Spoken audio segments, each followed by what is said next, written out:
మా వాళ్ళు ఎట్లుండ్రి, మా అవ్వ గంటీలు ఎట్లుండే, మా అవ్వ చీరలు ఎట్లుండే, మా అవ్వ పెండ్లి ఎట్లా జరిగింది, ఎర్ర చీర ఎర్ర చీర మరి వాళ్ళు ఎట్లా పెళ్లిళ్ళు చేసుకున్నారు, బ్రాహ్మడు ఇవన్నీ ఇప్పుడు మనం చూస్తున్నాం కదా.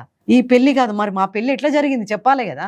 మా అవ్వ పెళ్లి ఎట్లా జరిగింది, మా అవ్వ లగ్గం అనే ఒక కథ కూడా, మా అవ్వ లగ్గం ఎట్లా జరిగింది. 2 చీరలు పెడతారు అంతే, ఒకటి ఎర్ర చీర ఒకటి పసుపు చీర.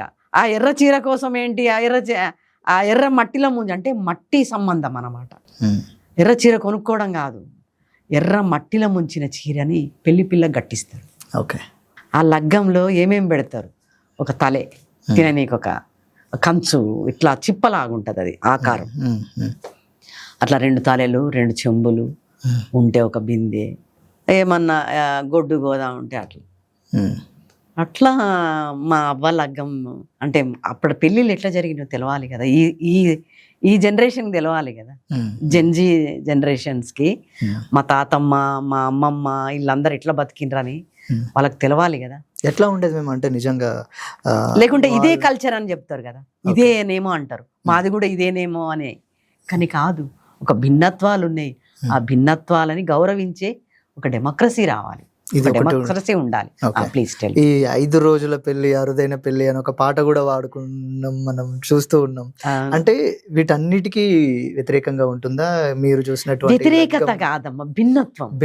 భిన్నత్వాలు మనం గౌరవించాలి. ఒక్కొక్క ఏరియాలో ఒక్కొక్క కులము వాళ్ళ సామాజిక జీవన విధానాన్ని బట్టి అక్కడ పెళ్ళిళ్ళు. ఓకే.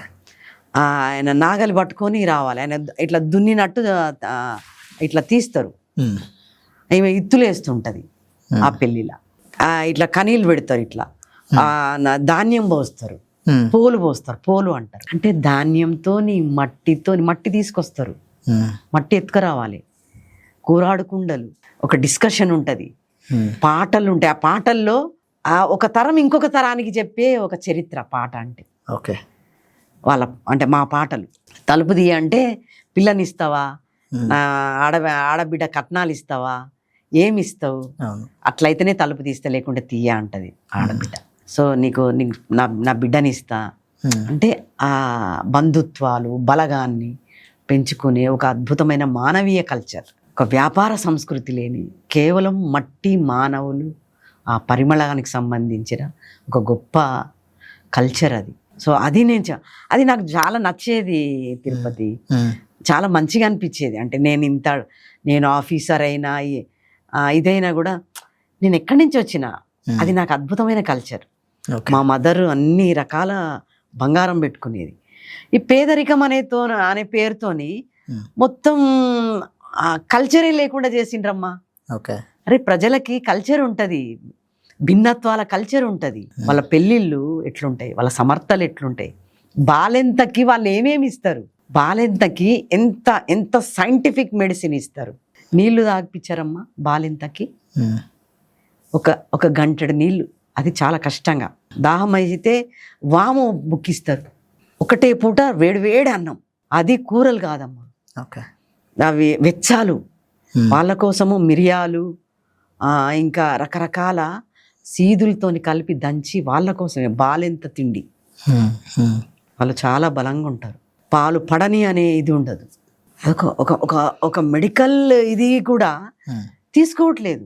మెడికల్ ఫార్మసీస్ వచ్చి అంటే వాళ్ళు ఎట్లా బతికిండ్రు, వాళ్ళు ఏం తిన్నారు, ఎందుకు బలంగా ఉన్నారు, వాళ్ళ శ్రమలేంటి, ఆ కల్చర్లో మంచి చెడులే అనే తర్కమే లేదు అసలు. కల్చర్ అంటే పేదరికంతో మొత్తం కల్చరే నాశనం చేసిండ్రమ్మ.